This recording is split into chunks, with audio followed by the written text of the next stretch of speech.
ನಮಸ್ಕಾರ ವೀಕ್ಷಕರೇ, busy plus ಪಕ್ಕಾ ಸುದ್ದಿ ವಾಹಿನಿಯ ಸುದ್ದಿ ಬೆಳಕಿಂಡಿಗೆ ಸ್ವಾಗತ. ನಾನು ನಿಮ್ಮ ವಾಹಿನಿಯ ವರದಿಗಾರ ಸಂಗಮೇಶ್ ಮುಷಿಗೇರಿ. ಮಕ್ಕಳು ವೈಜ್ಞಾನಿಕ ಮನೋಭಾವ ಬೆಳೆಸಿಕೊಳ್ಳಿ. ರಾಜೇಂದ್ರ ಬೆಳ್ಳಿ. ಇಂದಿನ ಮಕ್ಕಳೇ ನಾಳಿನ ವಿಜ್ಞಾನಿಗಳು. ಪ್ರತಿಯೊಂದು ವಸ್ತುಗಳು ಹಾಗೂ ವಿಷಯಗಳನ್ನು ವಿದ್ಯಾರ್ಥಿಗಳು ವೈಜ್ಞಾನಿಕ ಮನೋಭಾವನೆಯಿಂದ ಸ್ವೀಕರಿಸಬೇಕು ಎಂದು ಮುನಿರಾಬಾದ್ ಡಯಟ್ನ ಉಪನ್ಯಾಸಕ ರಾಜೇಂದ್ರ ಬೆಳ್ಳಿ ಹೇಳಿದರು.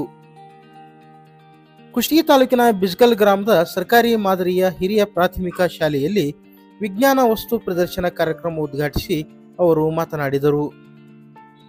ತಾಲೂಕು ದೈಹಿಕ ಶಿಕ್ಷಣ ಪರಿವೀಕ್ಷಕಿ ಸರಸ್ವತಿ ಅವರು ಮಾತನಾಡಿ, ವಿಜ್ಞಾನ ವಸ್ತು ಪ್ರದರ್ಶನವು ಮಕ್ಕಳಿಗೆ ಪ್ರಾತ್ಯಕ್ಷಿಕೆ ನೀಡುವ ಮೂಲಕ ಹಾಗೂ ವೈಜ್ಞಾನಿಕ ತಳಹದಿ ಹಾಕಲು ಉತ್ತಮ ವೇದಿಕೆಯಾಗಿದೆ ಎಂದರು.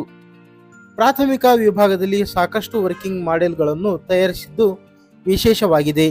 ಇದರಿಂದ ಮಕ್ಕಳಿಗೆ ವೈಜ್ಞಾನಿಕವಾಗಿ ಮನೋಭಾವನೆ ಬೆಳೆಸಿಕೊಳ್ಳಲು ಭದ್ರ ಬುನಾದಿ ಹಾಕಿದಂತಾಗುತ್ತದೆ ಎಂದು ಹೇಳಿದರು. ಸ್ಥಳೀಯ ಸರ್ಕಾರಿ ಪ್ರೌಢಶಾಲೆಯ ಮುಖ್ಯ ಶಿಕ್ಷಕ ಬಸವರಾಜ್ ಬಾಗ್ಲಿ ಮಾತನಾಡಿ, ಅನೇಕ ವಿಜ್ಞಾನಿಗಳು ಕೈಗೊಂಡ ಸಂಶೋಧನೆ, ಹೊಸ ಹೊಸ ಆವಿಷ್ಕಾರಗಳಿಂದ ಇಂದು ನಾವು ಬೆರಳಿನ ತುದಿಯಲ್ಲಿ ಜಗತ್ತನ್ನು ಅರಿಯಬಹುದಾಗಿದೆ.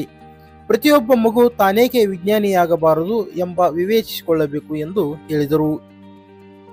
ಮುಖ್ಯ ಶಿಕ್ಷಕ ಜ್ಞಾನಪ್ಪ ರಾಂಪುರ್ ಕಾರ್ಯಕ್ರಮದ ಅಧ್ಯಕ್ಷತೆ ವಹಿಸಿದ್ದರು. ಬಿಇಒ ಕಚೇರಿಯ ಶಿಕ್ಷಣ ಸಂಯೋಜಕ ರಾಘಪ್ಪ ಶ್ರೀರಾಮ್, ಬಿಆರ್ಪಿ ಶರಣಪ್ಪ ತೆಮ್ಮಿನ, ಪ್ರೌಢಶಾಲಾ ವಿಜ್ಞಾನ ಶಿಕ್ಷಕ ಶಶಿಧರ್ ಗುರೇಬಾಳ್, ಪುಷ್ಪಲತಾ, ಕಲಿಕಾ ಟ್ರಸ್ಟ್ ಸಂಯೋಜಕ ಬಸವರಾಜ್, ಗ್ರಾಮದ ಮುಖಂಡ ಮಲ್ಲಪ್ಪ ಕಲಿಕೇರಿ ಸೇರಿದಂತೆ ಇನ್ನಿತರರು ಉಪಸ್ಥಿತರಿದ್ದರು.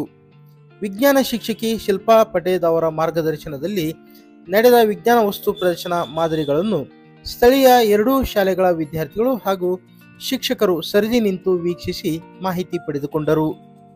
ವಿಜ್ಞಾನ ಶಿಕ್ಷಕಿ ಶಿಲ್ಪಾ ಪಟೇಲ್, ಶಿಕ್ಷಕಿ ಲತಾ ಅರಳಿಕಟ್ಟಿ ಕಾರ್ಯಕ್ರಮ ನಿರ್ವಹಿಸಿ ವಂದಿಸಿದರು.